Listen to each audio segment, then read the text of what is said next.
اللهم صل على محمد خير خلق الله رسول الله. السلام عليكم ورحمة الله وبركاته. الحمد لله والصلاة والسلام على أشرف المرسلين وعلى آله وصحبه أجمعين. أما بعد. كان عبد الله بن غالib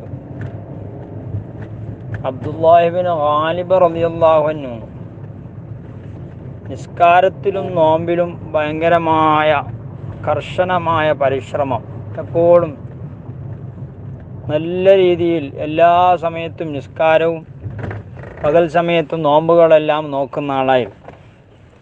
അങ്ങനെ ഫലമ്മാ ദുഫിന, ആ ബഹുമാനപ്പെട്ട ആള് വഫാത്തായപ്പോൾ അങ്ങ് ദഫനാക്കിയപ്പോൾ അവിടുന്ന് ഖബറിൻ്റെ മണ്ണ് കസ്തൂരിയുടെ വാസന വന്നുകൊണ്ടായിരുന്നു. അങ്ങനെ മഹാനവറുകളെ ശിഷ്യന്മാർ സ്വപ്നത്തിൽ കണ്ടപ്പോൾ, കിനാവിൽ കണ്ടപ്പോൾ ചോദിച്ചു, ഈ മണത്തിനെക്കുറിച്ച്, ഈ കസ്തൂരിയുടെ മണം, ഖബറിനടുത്ത് പോകുമ്പോൾ കസ്തൂരിൻ്റെ മണം മണക്കാണല്ലോ, അതിനെക്കുറിച്ച് ചോദിച്ചപ്പോൾ ബഹുമാനപ്പെട്ടവർ പറഞ്ഞു, തിൽക്കറാഹത്തു തിലാവത്തി വല്ലമ, ഖുർആൻ ഓതറിൻ്റെയും അതേപോലെ വിശപ്പ് സഹിച്ചതിൻ്റെയും, അതായത് നോമ്പ് നോക്കിയതിൻ്റെയും മണമാണത്.